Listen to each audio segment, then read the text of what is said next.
Mana rombongannya? Mobilnya tahu? Bisa Tante. Bisa kok. Sudah selesai kok. Oke. Sama Om Andi bisa. Ada ini ada. Oke.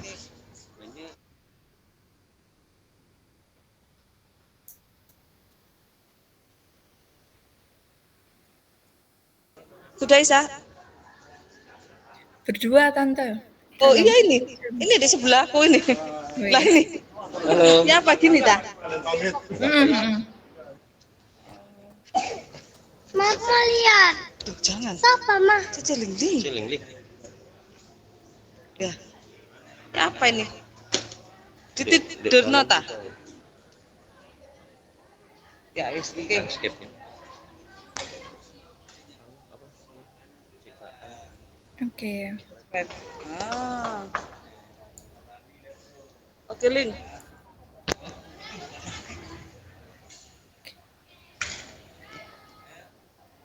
Sudah di-record. Udah. Tadi sih Pak baru recordnya. Sudah Nggak dengar suara ya? Nggak dengar dah.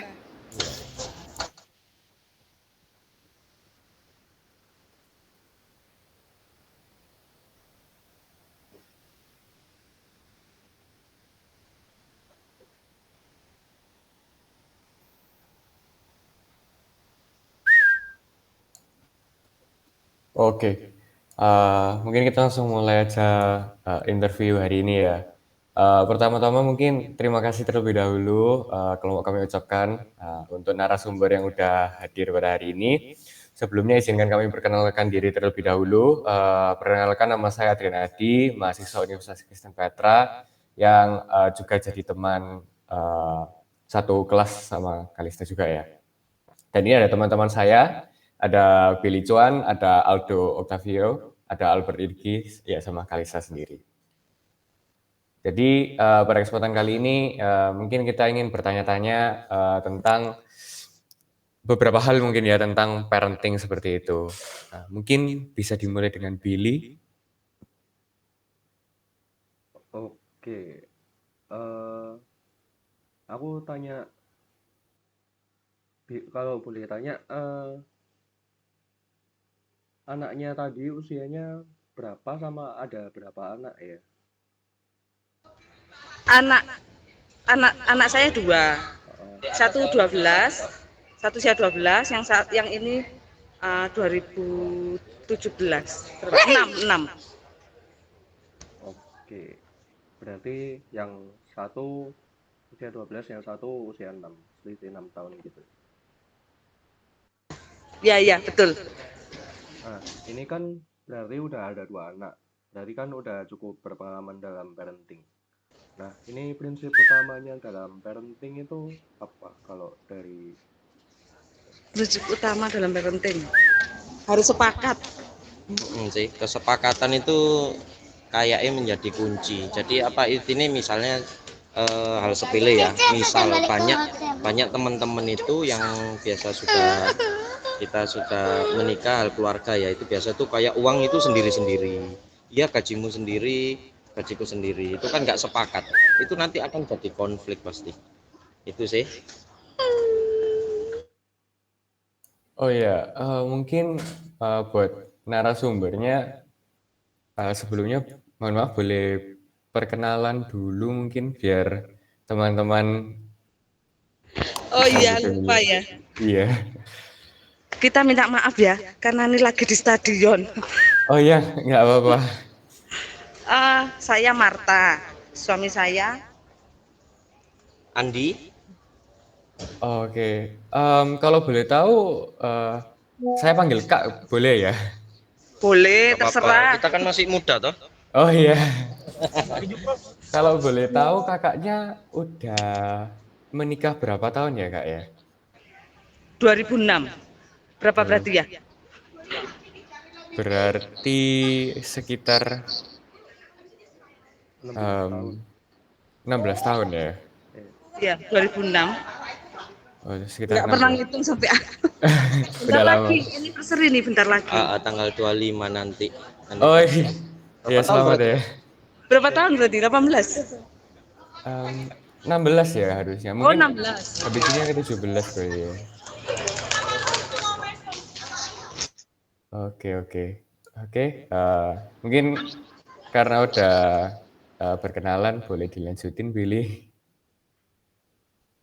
Oke, tadi kan di prinsip utama parenting bilangnya komunikasinya itu sama itu koordinasi tentang sama anak-anak tadi. Nah, mau tanya juga nih, gimana cara komunikasi ke anak?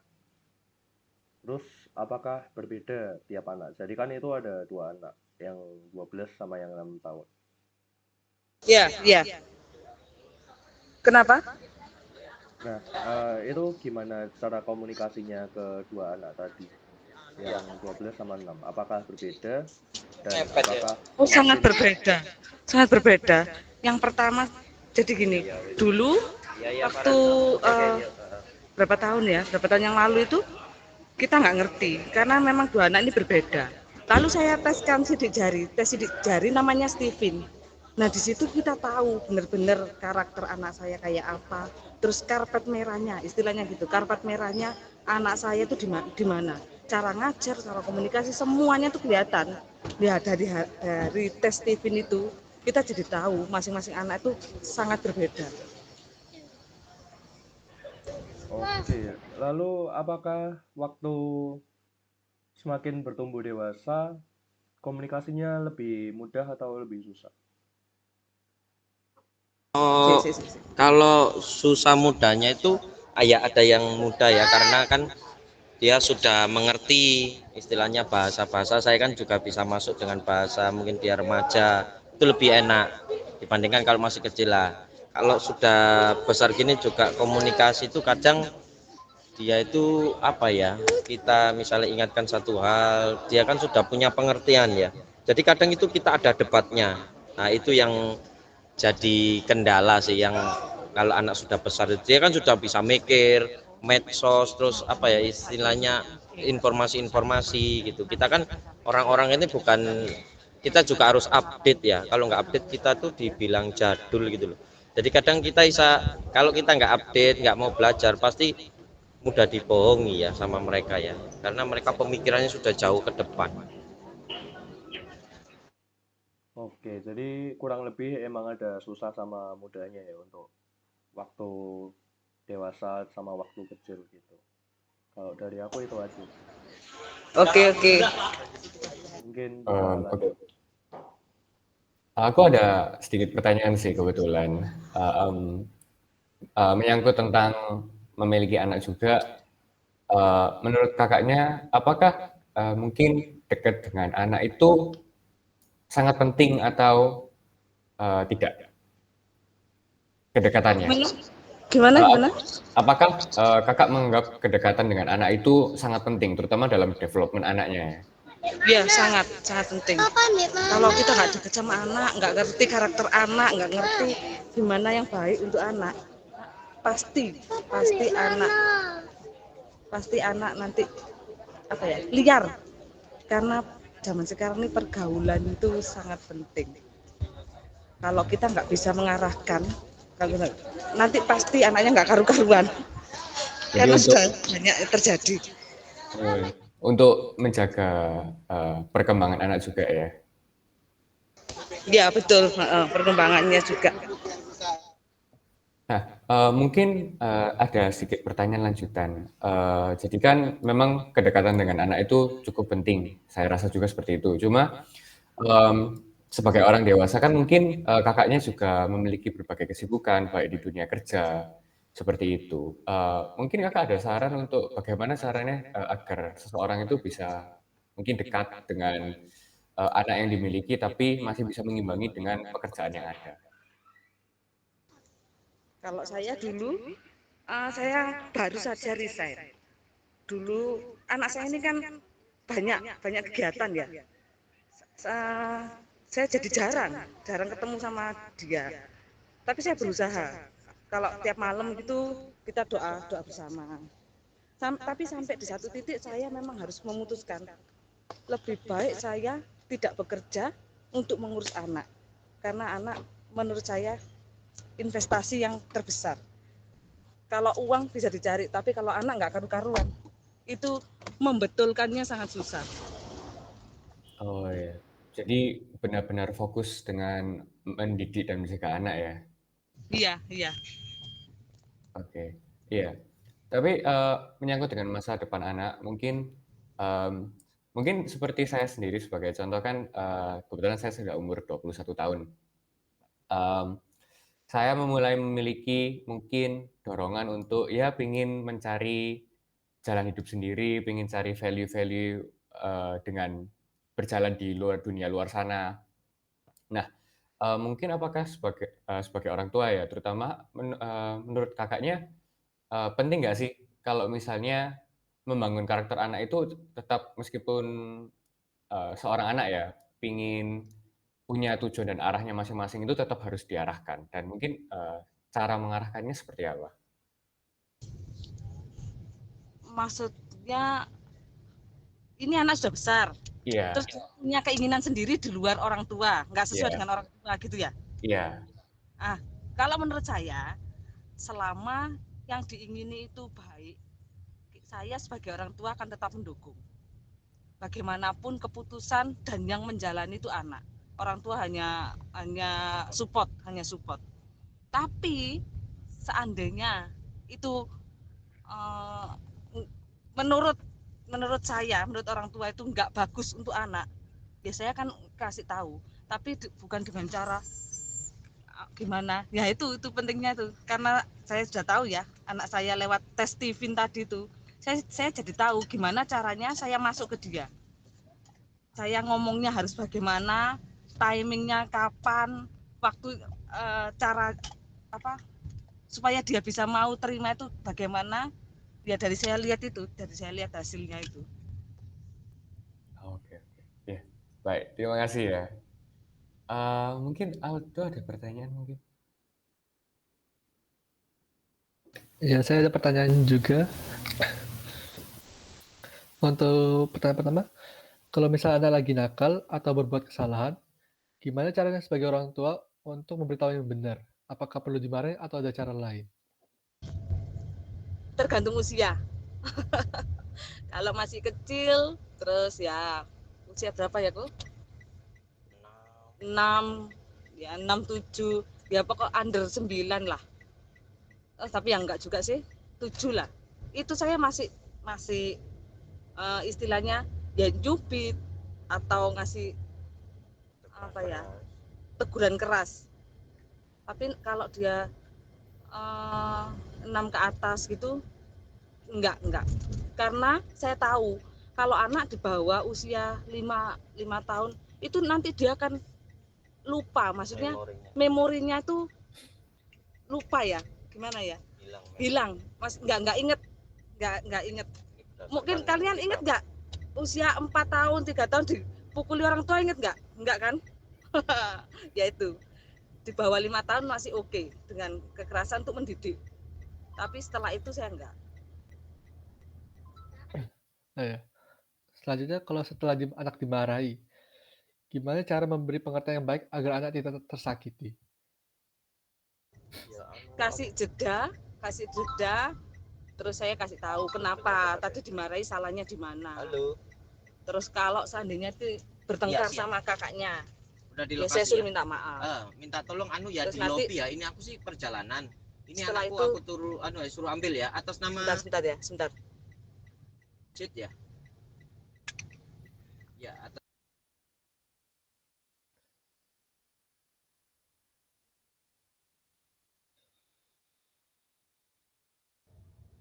Jadi gini, kalau misal bertengkar sama kakaknya, saya suruh minta maaf. Terus nanti saya kasih pengertian. Seandainya saya mukul, saya akan minta maaf. Jadi saya bilang, mama itu sebenarnya nggak pengen marah sama kamu, nggak pengen mukul. Tapi kalau Titi nggak dikasih tahu dengan baik, nggak dipukul, nanti diulangi lagi. Saya bilang gitu. Baik. Boleh selanjutnya? Kenapa? Oke, ini aku mau nanya nih. Kedengeran kan suaraku? Halo. Kenapa? Ini Kak, aku mau nanya Kak. Jadi kan tadi kakaknya udah bahas cara kayak mendidik anaknya. Nah itu aku mau nanya, hal yang paling penting dalam mendidik anak itu apa sih Kak?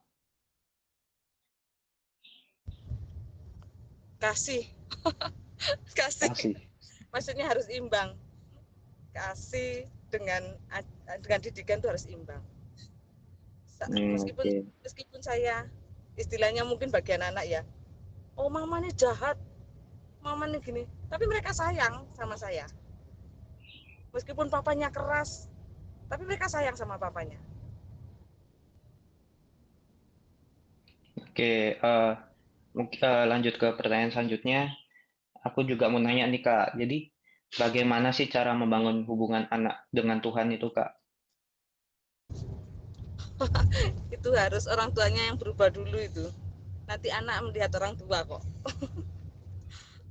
Ya harus diajak ke gereja. Terus diajak doa sama-sama, gereja sama-sama. Segala sesuatu itu memang Tuhan ya. Ya memang dia terus ya, pokoknya Tuhan itu nomor satu. Nah itu intinya gitu, harus terus ditekankan itu. Iya Kak. Jadi harus diajak ibadah bersama gitu ya, sering diajak ibadah bersama. Ya, iya. Oke. Oke, mungkin Kalista mau nanya. Oke, mungkin ini sudah mau habis juga. Cuman mau tanya, mungkin bisa diceritain kalau ada pengalaman-pengalaman mendidik anak itu mungkin yang dulunya sebelum nikah nggak tahu, terus sekarang setelah punya anak 2 tuh baru sadar, oh ternyata punya anak itu kayak gini. Mungkin ada cerita-cerita yang diingat. Dulu karena kita nih menikah 2006, punya anaknya itu baru 2011. Sempat kita tuh nggak pingin punya anak, lebih enak berdua. Tapi setelah itu ya karena punya anak, seneng sih. Saya memang seneng sama anak kecil. Jadi semua saya urus sendiri. Saya nggak pakai orang tua atau baby sister atau pembantu untuk ngurus anak, mulai dari bayi sampai besar nggak pakai. Terus karena saya hamilnya itu bukan susah, muntah-muntah sampai masuk rumah sakit sampai opnam, saya nggak mau lagi punya anak. Tapi karena anak saya yang nomor 1 tuh sampai berdoa dan nangis, Tuhan aku ingin punya adik. Akhirnya luluhlah hati saya. Terus ya ini ada adiknya ini. Tapi setelah itu saya nggak mau lagi, sudah cukup. Bukan repot. Kalau repot itu dinikmati, mendidik anak, mengasuh anak, merawat anak itu hal yang amazing, luar biasa bagi saya. Karena apa? Itu tidak bisa diulang. Sekalipun dia ada saatnya dia tuh nangis tengah malam atau sakit atau apa, tapi momen-momen itu nggak bisa diulang. Jadi saya menikmati dan ya gimana ya, memang dasarnya saya suka sama anak. Tapi kok nggak mau tuh? Oke. Terus mungkin kan kalau yang aku tahu kan Jet itu kan renang toh, lomba-lomba renang dan sering menang juga. Nah, mungkin bisa dikasih tips-tips ke pasangan-pasangan muda yang baru mau punya anak, gimana cara mengarahkan anaknya supaya bisa seberprestasi anaknya. Dulu tuh kita nggak ada pikiran dan nggak nyangka kalau dia ini bisa seperti ini sampai sekarang ini. Ya itu sekali lagi ya karena saya teskan sidik jari itu. Memang di sidik jarinya itu hasilnya nomor 1 tuh atlet sama militer. Nah cocok. Anak saya memang pengen jadi polisi. Ya itu ya cuman support. Orang tua tuh cuman support kok. Ya nganter, ya keuangan, ya semuanya cuman support. Kita kerja itu kan untuk anak, nggak ada. Orang tua itu pasti kerja itu untuk siapa ya, untuk anak. Jadi ya kalian kan belum pernah jadi orang tua. Tak kasih tahu ya. Jadi orang tua tuh nggak gampang. Jangan pernah menyakiti hati orang tua. Jangan pernah mengecewakan orang tua. Karena pengorbanannya orang tua tuh lebih daripada yang kalian bayangkan. Oke. Sudah segitu dulu interviewnya Tante. Thank you udah meluangkan waktu. Sorry ya, kita nggak di tempat yang tepat. Nggak apa-apa, sudah sangat bermanfaat jawaban-jawabannya. Oke.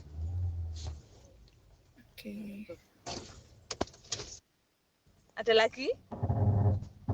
Sudah. Yang lain ada yang mau nambah? Nggak ada sih. Iya, kalau dari aku nggak ada. Terima kasih ya. Thank you. Udah Tante, Terima kasih, sudah Kak. selesai. Boleh live ya? Boleh. Oke. Tapi gimana caranya live ya? Matikan ya? Tombol merah Tante. Oke. Oke, sorry gaptek. Ya, terima kasih.